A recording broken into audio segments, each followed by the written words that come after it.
What up, guys? This is Derek Larger, and this is part 2 of my videos today. And in this topic, I will be talking to you guys about Kevin Durant and Russell Westbrook.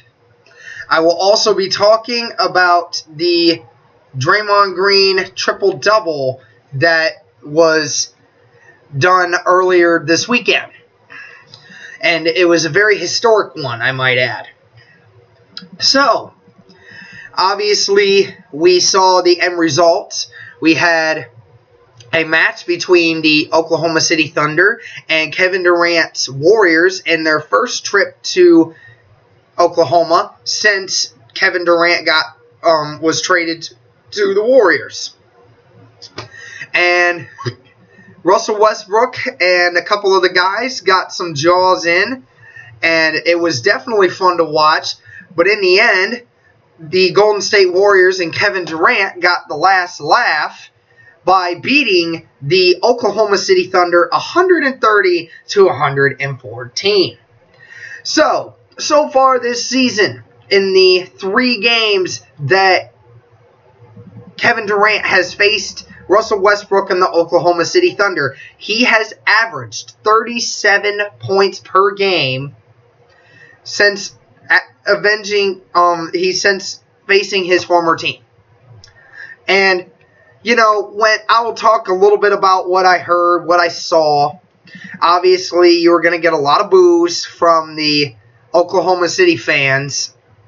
And a lot of people ask me, what's worse, Kevin Durant leaving the Oklahoma City Thunder or LeBron leaving Cleveland in the decision to go to the Miami Heat?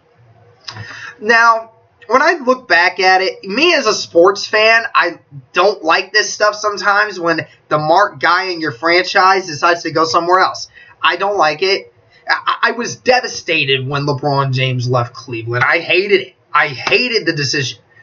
But, you come back, and once he came back, we forgave him because we knew in the end that he wasn't going to win a championship with Cleveland at that time. He wasn't going to. He didn't have a team around him. The cap space wasn't there.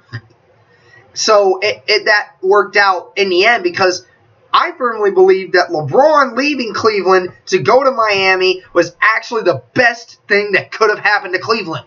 I will tell you why really quickly. Him leaving to go to Miami was beneficial for 2 things. One, it opened up cap space for Cleveland. It gave them a chance to get good players and bring them into Cleveland while LeBron was still in Miami. And when he went to Miami, he learned how to be a champion. He knew how to play championship basketball. He had to figure it out for himself and through a team. And that allowed him to win a couple championships to get him to know what he needed to do to be a champion and bring a championship to Cleveland. And obviously when you look at KD's situation, you're going to have a lot of the same thing. A lot of fans hate him. They want to make him the villain because, it was a big decision. In the end, a couple years from now, everyone will just say, oh, it was a great storyline. Nobody's really going to care. If anything, if Kevin Durant ends up staying in Golden State for a couple years and wins a couple championships, he might go right back to OKC to go win another championship with Russell. Who knows? That could legit happen. It could happen, and I could probably put a bet on that one because that might actually be a good storyline. But anyway, let's get back to the game. Obviously, Russell Westbrook had hit Kevin Durant with the "I'm coming" after hitting a 3 right in front of Kevin Durant to almost end the third quarter. Kevin Durant and him exchanged some words. He said, "So what?" In the end, it was funny to see that. You gotta love Russell Westbrook for that. He wasn't saying we were going to win. He just said, I'm coming. I'm coming. I'm going to bring the pain to you. I want to make sure you suffer it. In the end, it didn't happen. Russell Westbrook did have 47 points, but then again, the turnover machine that sometimes he can be showed up. Had 11 assists, but 11 turnovers as well. And I hate that sometimes it doesn't get the publicity that LeBron James gets like that. If he had anywhere close to that amount of turnovers in a game, people be all over it. They'd be all over it, saying he's a terrible player. Why did he have such a terrible game? It's only because Russell Westbrook puts up 47 points a game. Now, I'm not bashing on Russell Westbrook, okay? He's a great point guard. He's a great point guard. He's an impact player. He's a guy I would want to put on my team. Sometimes he just isn't the right guy for the shot. Because, I mean, I don't know if you all know this stat, but I'll throw this one at you right now. He has missed 100 more shots attempted than he's missed more than 100 shots more than any other OKC player has attempted. That's crazy. So if Roberson over here shoots 200 or shoots like 100 shots, Russell Westbrook's missed 200. That's double what Roberson actually has. So in the end, it was a little bit of what you expected. It was a high-intense game from the fans and from the teams. In the end, Russell Westbrook and them were getting exchanged, and I would love to see what's going to happen All-Star Weekend.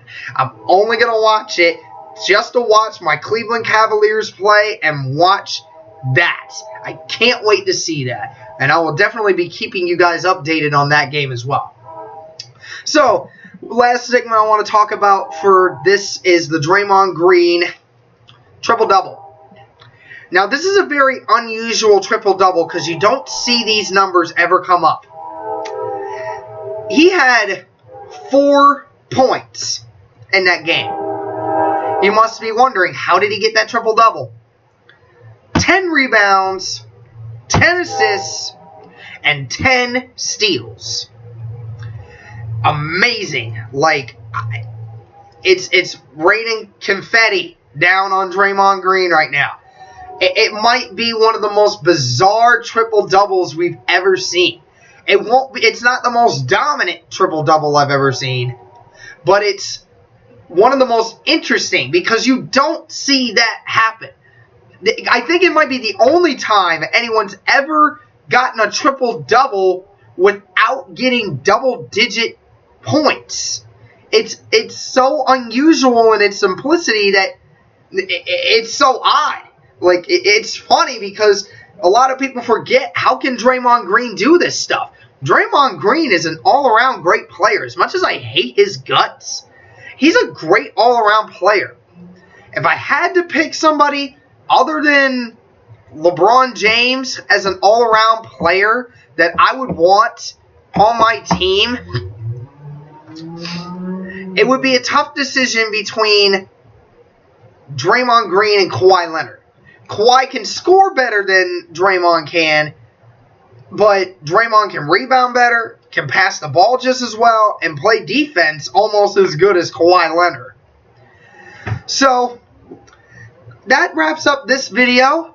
If you guys have any more comments or suggestions, be sure to leave a like, and be sure to tell your folks to subscribe, leave a comment, follow me on social media, and I will keep you guys updated for future sporting events to come. This is Derek Larger, and until next time, y'all, peace.